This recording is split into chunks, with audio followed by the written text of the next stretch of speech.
Good evening, everybody. This is Mellissa Thomas with Florida National News, here to bring you your evening news rundown for Monday, May 11th, 2020. Thank you so much for tuning in as always. And as usual, we like to start you guys off with the COVID-19 numbers for the world, for the US, and for the state of Florida. So let me jump over to the global numbers for you. According to the World Health Organization's numbers, we're looking at roughly 4.2 million confirmed cases globally and over 286,000 confirmed deaths.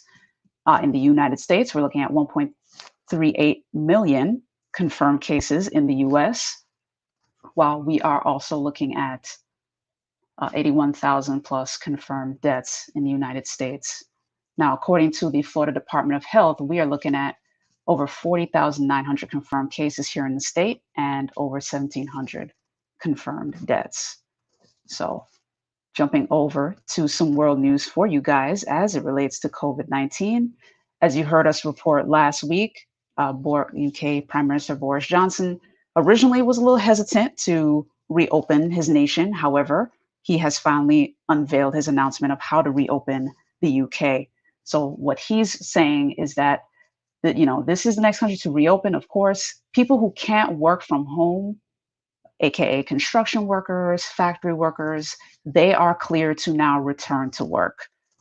Now, this is something that he wants to be sure to reopen carefully. Social distancing will be required. And one of the things that he did mandate is that for anybody that is returning to work, do not take public transportation. He is saying that those folks must bike ride or drive themselves or walk to work. Additionally, for recreational activity, he's saying outdoor activity is unlimited. However, for sports activities and things like that, you have to be doing it with other members of your family if you want to be in close proximity where that's concerned. And there are some other countries within the area that are disagreeing with him. So leaders of Scotland, Northern Ireland, and Wales are still telling their people to stay home. Like they disagree with what Prime Minister Johnson is saying. But that's where we are in the UK where that's concerned. And hey, leave your thoughts below if you still think that the world isn't quite ready to reopen, if you're still a little hesitant, or if you're someone who's on the other side and is saying it's about time. Economically, we need to get a move on. Leave a comment below. Let us know what your thoughts are on that. Jumping over to here in the US, you heard us talk yesterday about Dr. Fauci having to self-isolate because he was exposed to a White House staffer that tested positive. Now, US Senator Lamar Alexander is having to do the same thing. He was exposed to one of his own staff who tested positive for COVID-19. So he is the chair for the Senate Health Committee that's going to have the hearing tomorrow on the government's response to COVID-19. However, he will chair that committee from home in Tennessee. He made the choice to stay home in Tennessee after having seen the Senate medical professional. He's chosen to make that making that decision. Now, jumping over to some Florida news for you. As you heard Orange County Mayor Jerry Demings announce, he decided to announce that folks who were struggling, small businesses that were struggling to get PPE, will now get the chance to get PPE for free, for courtesy of Orange County government.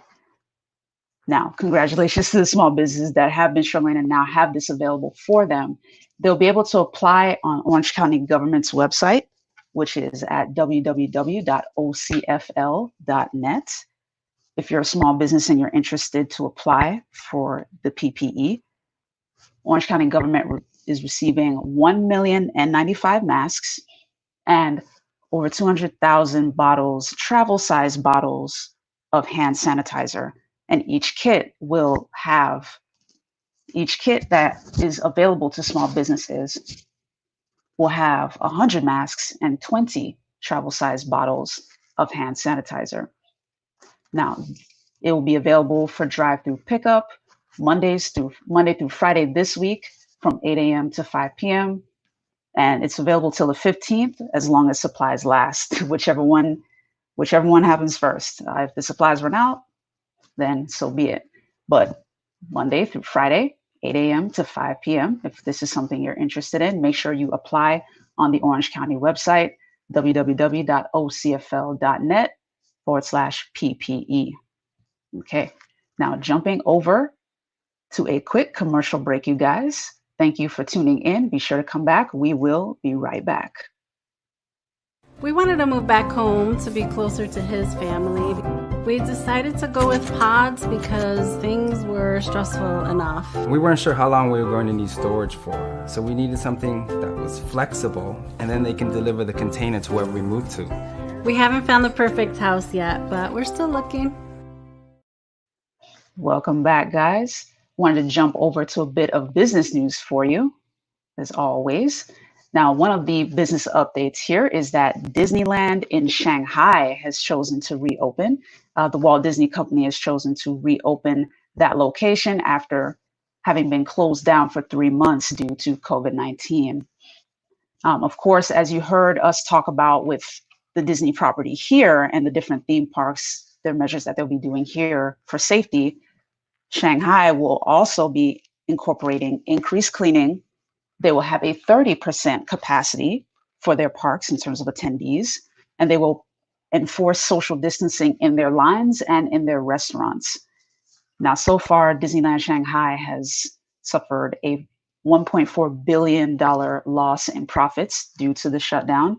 So, of course, President John Scott, Disneyland Shanghai's president, has said that the reopening of the park there is a signal. It serves as a beacon of hope to the world, because, of course, the Walt Disney properties are sort of that source of magic and happiness in their respective locations across the world. So congratulations to Disneyland Shanghai for reopening.